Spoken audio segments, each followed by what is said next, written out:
They thought I was just another fresh face, the quiet one who smiled and took orders. What they didn't know?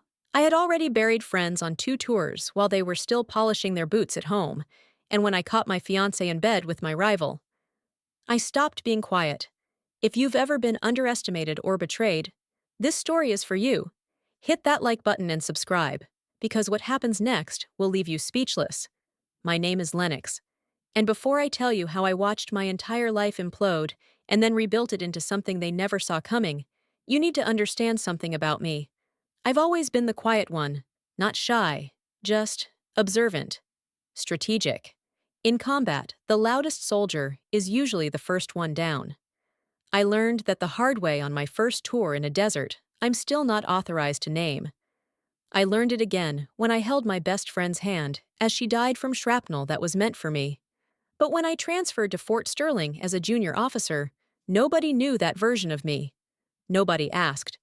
They saw a woman in her late 20s with a soft voice and a tendency to listen more than she spoke, and they filled in the blanks themselves.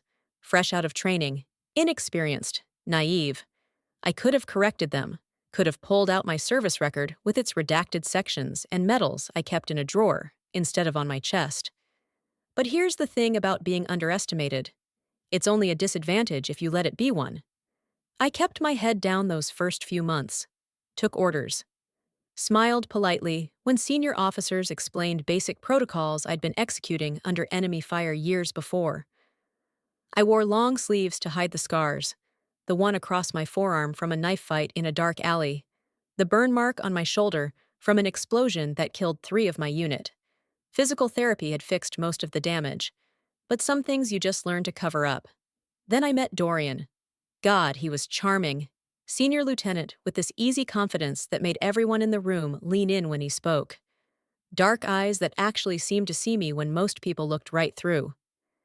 He started finding excuses to talk to me, asked about my day, brought me coffee the way I liked it, made me laugh during 14-hour shifts that ground everyone else down to exhaustion. For the first time since I'd come home from my second tour, I felt light. Like maybe I could be more than the weight I'd been carrying. We started dating after 3 months of this careful dance around each other. He was patient, never pushed, and slowly, so slowly, I let him in. Not all the way. I still didn't talk about the deployments, the things I'd seen, the people I'd lost, but I let him see enough to matter. When he proposed 6 months later, with a simple ring and a speech about building a future together, I said yes. I actually believed it, believed him, believed that maybe I could have something normal, something safe. The universe has a sick sense of humor. Because around the same time Dorian was sliding that ring onto my finger, I was starting to notice Captain Sloane. She worked closely with Dorian, always had some urgent reason to pull him into her office or keep him late for meetings. She was everything I wasn't. Loud, ambitious, the kind of officer who made sure everyone knew exactly how competent she was. And she looked at me like I was something she'd scraped off her boot. I should have seen it coming. All of it. But when you're in it, when you're finally letting yourself hope for something good, you miss the signs that are practically screaming in your face. The first crack appeared during a strategy meeting about an upcoming training operation. It was supposed to be routine, a large-scale field exercise with multiple units coordinating across difficult terrain. The kind of operation that looks good on paper but falls apart the second boots hit the ground if you haven't actually thought it through. I was sitting in the back of that briefing room, half listening to senior officers debate approach vectors and extraction points, when I realized they were about to walk an entire company into a natural kill box. The terrain they'd chosen had a ridgeline that provided perfect cover for an opposing force. Limited exit routes. No high ground advantage. I'd seen this exact scenario play out in real combat, and it had ended with body bags. That night over dinner, I told Dorian, not in a bragging way. I never talked about my deployments like that, but I explained the tactical problems I'd noticed, walked him through terrain analysis, ambush points, how to use the creek bed for concealed movement instead of the obvious road, alternative extraction routes that wouldn't bottleneck the entire unit in a dried riverbed. I even sketched it out on a napkin marking positions and movement patterns. He listened so intently, holding my hand across the table, telling me how brilliant I was, how lucky he was to have someone who thought like this. I remember feeling seen, really seen, like maybe I could start sharing more of who I actually was. The next day, I walked into the briefing room and heard my entire strategy coming out of Sloane's mouth. Every single detail, the creek bed approach, the alternative extraction routes, the exact positioning I described. She stood at that podium like she'd personally revolutionized tactical thinking, and the commander ate it up, called it innovative, praised her field instincts. The other officers were nodding, taking notes, looking at her like she'd just solved world hunger. And Dorian? Dorian sat 3 seats away from me and didn't say a word. I tried to speak up. My voice came out smaller than I intended, something about having discussed a similar approach, and Sloane cut me off with this condescending smile. Maybe if you had actual field experience, Lieutenant, you'd understand why this works. The room laughed. Not cruel laughter, just dismissive, like a child had tried to contribute to an adult conversation. My hands were shaking so badly under that table, I had to grip my knees to keep them still. I could feel my jaw clenching, teeth grinding, this hot rush of anger flooding through my chest. But I stayed quiet, because that's what I did. That's who they thought I was. I cornered Dorian afterward in the hallway, and for the first time in our relationship, I raised my voice. "That was my strategy! Why didn't you say anything?" He looked uncomfortable, kept glancing around like he was embarrassed to be seen arguing with me. "It's just tactics, babe," he said, using that calm tone people use when they're trying to make you feel crazy. Sloane probably thought of it independently. These things happen. When I pushed back, when I said it was too specific to be a coincidence, his expression changed. Hardened. "You're being paranoid," he said. "This is exactly why people don't take you seriously. You need to stop being so sensitive about everything." I cried alone in my quarters that night, actually punched the wall hard enough to split my knuckles, and then I sat there bleeding, wondering if he was right, if I was being paranoid, if I was somehow making problems where none existed. But then it kept happening. Dorian would ask me questions, casual conversations about logistics, about how I'd handle certain scenarios, and days later, those exact ideas would appear in Sloane's presentations. They were always working late together, always disappearing into her office for meetings that apparently couldn't include anyone else. And slowly, I watched her reputation grow while I became more invisible. The worst part? I started doubting myself, started wondering if I actually knew anything at all. Wedding planning felt hollow. Every time Dorian touched me, I felt like I was disappearing. I just didn't know yet how much worse it was about to get. I forgot my jacket at the base one Thursday evening. It was late, past 10, and I almost didn't go back for it. But it had my keys, my ID, and I'd need them in the morning. So I drove back through empty streets, pulled into the nearly deserted parking lot, and walked into a building that should have been locked down for the night. That's when I heard it. Sounds coming from Sloane's office. Not work sounds, not conversation. I stood in that hallway, my heart already knowing what my brain didn't want to accept, and I made myself walk forward. Made myself open that door. Dorian and Sloane, clothes disheveled, her lipstick smeared across his neck, both of them frozen like animals caught in headlights. And for a second, just one horrible crystallized second, time stopped completely. I couldn't breathe, couldn't move, could only stand there while my entire reality shattered into pieces at my feet. Then Sloane smiled. Actually smiled. "Oh," she said, straightening her uniform with this lazy confidence. "The quiet little nobody finally shows some initiative." Dorian scrambled toward me, hands up like he was approaching something dangerous. "Lennox, wait! It's not what it looks like!" And something inside me just snapped. "How long?" I screamed it. Actually screamed. Me, who never raised her voice, who stayed calm under literal enemy fire, and I was screaming in a hallway at Fort Sterling like my insides were being torn out. "3 months," he said, and he had the audacity to look pained about it. But you're never really there, Lennox. You're always in your head, always holding back. I needed someone who. He needed someone who actually knows what she's doing. Sloane interrupted, stepping closer. Someone with real leadership, not some scared little girl playing soldier. I slapped her, hard, across the face with enough force that my palms stung and her head snapped to the side. The sound echoed in that hallway like a gunshot. Tears were streaming down my face, my voice breaking apart. You don't know anything about what I've done or who I am. I ran. Literally ran through those halls like a coward, and I hated myself for it. Locked myself in my quarters and cried so hard, I thought I might actually break apart. Sobbing into my pillow, that ugly kind of crying where you can't catch your breath and your whole body shakes.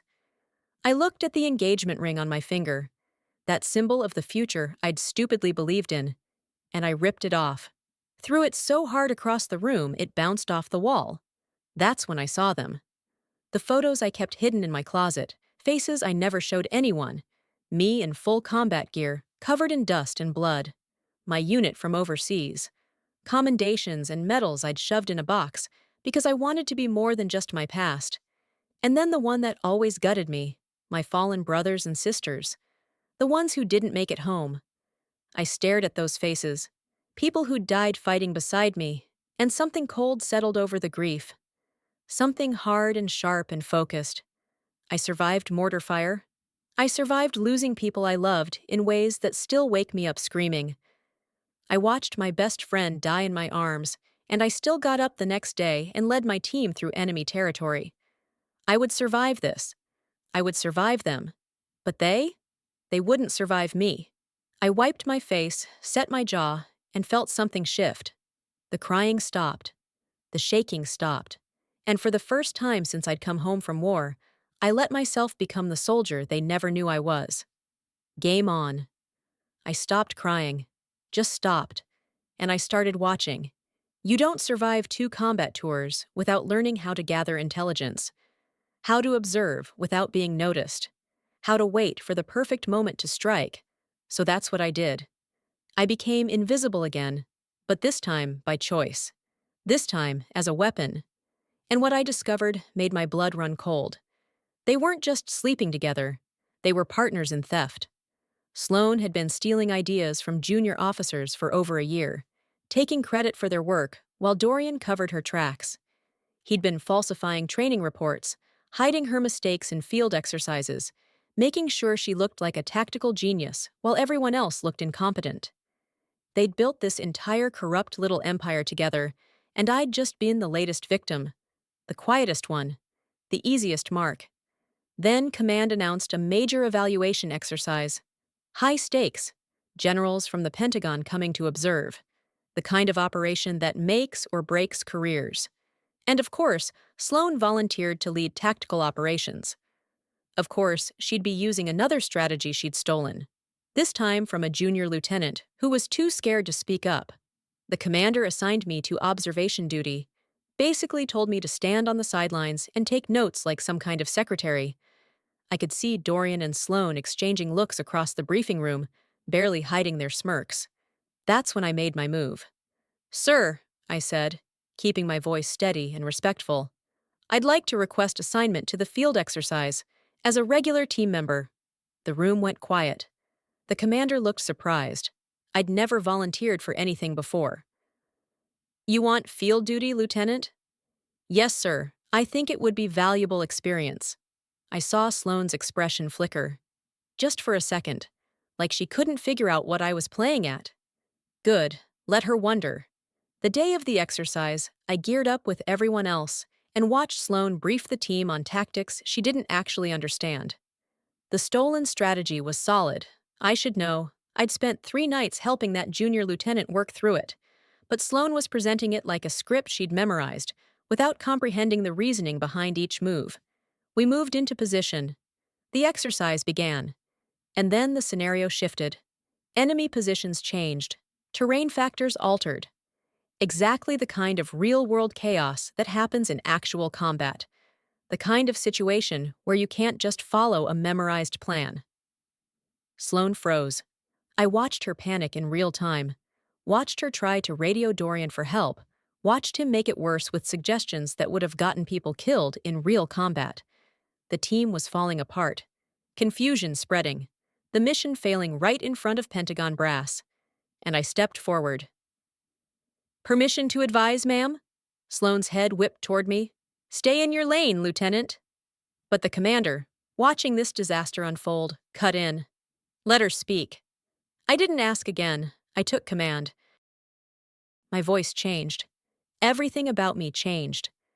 This was the version of myself I'd kept hidden. The officer who'd led teams through live fire, who'd made split-second decisions with lives on the line, who'd earned respect in the only place where it actually matters, the field.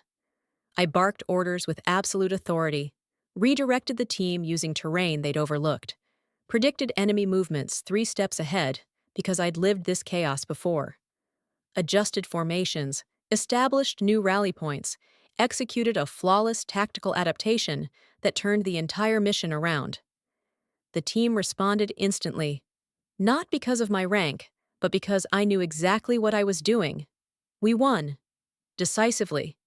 And when the generals approached me afterward, asking questions, wanting to know where I'd learned to command like that, I saw Sloane trying to edge her way into the conversation. That was based on Lieutenant Lennox following my contingency plan. "No," I said, my voice cutting through hers like ice. "I didn't." I turned to face the generals directly. "With respect, sirs, that was based on operational experience from my 2 combat deployments in classified operations." The silence that followed was deafening. "What deployments?" The commander's voice was careful, controlled, but I could see the shift happening in real time across every face in that room. I pulled out my service record. The full one. Not the sanitized version I'd submitted when I transferred. Bronze Star. Purple Heart. 2 tours in active combat zones with sections still classified. High-risk operations I'd led. Commendations from commanders whose names were redacted for security clearance reasons. One of the generals, a woman with silver hair and 3 stars on her shoulder, stepped closer. "Lennox?" she said slowly, like she was putting pieces together. "You're the Lennox from Operation Silent Dawn?" I nodded once. "Yes, ma'am. I read the after-action report on that mission. It's used as a case study at the War College." She turned to the commander. "Why wasn't any of this in her file?" "Because I requested it be kept minimal, ma'am," I said. "I wanted to be valued for who I am now, not just my past." The commander looked like someone had hit him with a brick. And Sloane? Sloane had gone completely white. The investigation that followed was swift and brutal. Once they started digging, everything unraveled. Junior officers came forward, emboldened by my revelation. One by one, they shared their stories. Ideas stolen, credit taken. Sloane had been building her reputation on the backs of people too scared or too junior to fight back. And Dorian had been her accomplice, falsifying reports, covering mistakes, making sure no one looked too closely at the woman he was sleeping with. I watched it happen from a distance. Watched Sloane get dressed down by the commander in his office, her voice rising in desperation through the closed door. Watched Dorian try to deflect blame, claim he didn't know the extent of what she was doing. They turned on each other beautifully. She blamed him for pushing her into it. He blamed her for manipulating him. 2 liars drowning together, dragging each other under. Sloane was stripped of her position. Formal reprimand in her permanent record. Her career, the one she'd built on stolen work and lies, was over. Dorian got it worse. Turns out he'd proposed to Sloane too. Had a whole second engagement going while planning a wedding with me. Conduct violations, breach of integrity, dishonorably discharged. Karma didn't just find them, it destroyed them. And me, I got promoted to captain, given a command position. Suddenly, everyone who'd dismissed me, who'd laughed when Sloane cut me off in meetings, who'd treated me like an ignorant child, couldn't apologize fast enough. The commander called me into his office personally. "Why didn't you tell us?" he asked. "About your service?" "I wanted to prove myself on my own merit, sir," I said. "I thought if I kept my head down, worked hard, that would be enough. I learned the hard way that sometimes you have to remind people who they're dealing with. I saw Dorian one last time. He caught me in the parking lot. That same desperate look he'd had when I found him with Sloane. I was an idiot, he said. I didn't see what I had. I'm sorry, I'm so sorry. I looked at him, really looked at him, and felt nothing. No anger, no pain. Just this vast emptiness where he used to matter. No, I said quietly. You saw exactly what you wanted to see. A quiet girl you could use and control and steal from. You never once asked about my scars or where I'd been. You never asked about the nightmares or why I wore long sleeves in summer. You never actually saw me, Dorian. You just saw someone convenient. I stepped closer, my voice steady and cold. But here's what you need to understand. I went to war, real war, and I learned that the loudest person in the room is usually the weakest. That real strength doesn't need to announce itself. It just is.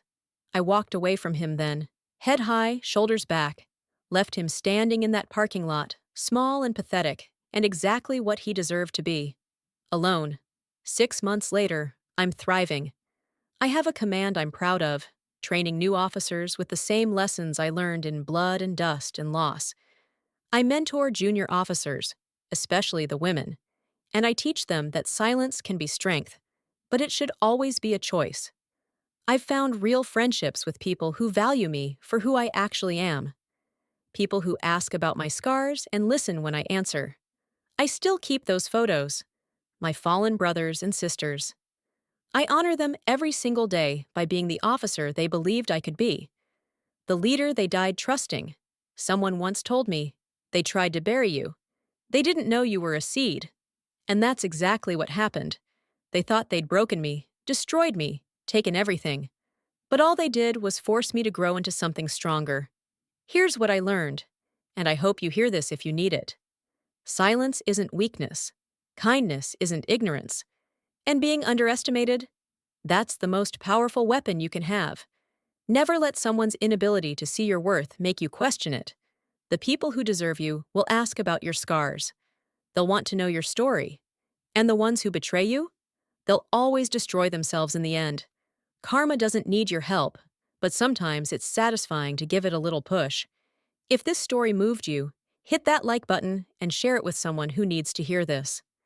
Subscribe for more real stories about strength, survival, and the kind of revenge that comes from simply being better.